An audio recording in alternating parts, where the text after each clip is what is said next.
Taste the Daily. அண்மை செய்தி.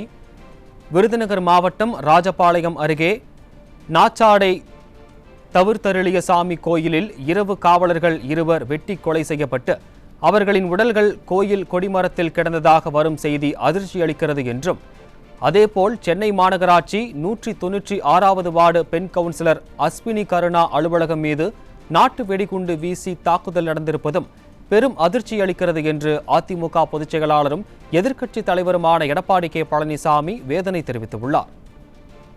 இது தொடர்பாக அவர் வெளியிட்டுள்ள அறிக்கையில், கோயில் முதல் காவலர் குடியிருப்பு வரை எங்குமே பாதுகாப்பற்ற சூழல் இருக்க தமிழகத்தில் ஆட்சி என ஒன்று எதற்குத்தான் இருக்கிறது என்று கேள்வி எழுப்பியுள்ளார். பட்டாக்கத்தி, அரிவாளில் தொடங்கி துப்பாக்கி, வெடிகுண்டு என தமிழ்நாட்டின் சட்டம் ஒழுங்கை பாதாளத்திற்கு கொண்டு சென்றதற்கு பொம்மை முதல்வரே முழு பொறுப்பு என்று அதிமுக பொதுச் செயலாளர் எடப்பாடி கே பழனிசாமி காட்டமாக தெரிவித்துள்ளார்.